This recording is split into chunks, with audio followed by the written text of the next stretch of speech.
বগুড়ার নন্দীগ্রামে গভীর রাতে রক্তাক্ত সংঘর্ষ, রাজনৈতিক উত্তেজনার মাঝে আহত এক নেতা, আর সেই খবর শুনে মায়ের হৃদরোগে মৃত্যু। খবরটি অনেকটাই নির্মম। সোমবার ১০ ফেব্রুয়ারি রাত প্রায় ১১টা নন্দীগ্রাম উপজেলার থালতা মাঝগ্রাম ইউনিয়নের পারসন গ্রাম। অভিযোগ ওঠে, ভোটের টাকা বিতরণকে কেন্দ্র করে বিএনপি ও জামায়াত ইসলামীর নেতাকর্মীদের মধ্যে উত্তেজনা তৈরি হয়। স্থানীয় সূত্র বলছে, দাঁড়িপাল্লা প্রতীকের পক্ষে ভোট কেনার অভিযোগে আওয়ামী স্বেচ্ছাসেবী লীগের ওয়ার্ড সভাপতি বেলাল হোসেন এবং জামায়াতের কর্মী ফারুক হোসেনকে আটক করেন ধানের শীষের সমর্থকেরা। অভিযোগ, তাদের কাছ থেকে কিছু টাকা উদ্ধার করা হয়। আটক দুজনকে নিয়ে যাওয়া হয় থালতা মাঝগ্রাম ইউনিয়নের বিএনপি সভাপতি মাসুদ রানা ওরফে মাজিদের বাড়িতে।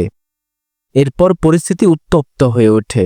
মধ্যরাতে রাত প্রায় ১২টার দিকে অর্ধশতাধিক মোটরসাইকেল করে লাঠিসোঁটা ধারালো অস্ত্র হাতে একদল লোক হামলা চালায় মাসুদ রানার বাড়িতে, এমন অভিযোগ বিএনপির। বাড়িতে ভাঙচুর, আশপাশের কয়েকটি বাড়িতেও হামলা হয় এবং উভয় পক্ষের মধ্যে সংঘর্ষ হয়। এই হামলায় গুরুতর আহত হন মাসুদ রানা। অভিযোগ, তার একটি চোখ মারাত্মকভাবে জখম হয়েছে। বর্তমানে তিনি বগুড়ার শহীদ জিয়াউর রহমান মেডিকেল কলেজ হাসপাতালে চিকিৎসাধীন অবস্থায় রয়েছেন। রাতেই ছড়িয়ে পড়ে খবর, মাসুদ রানার একটি চোখ নষ্ট হয়ে গেছে।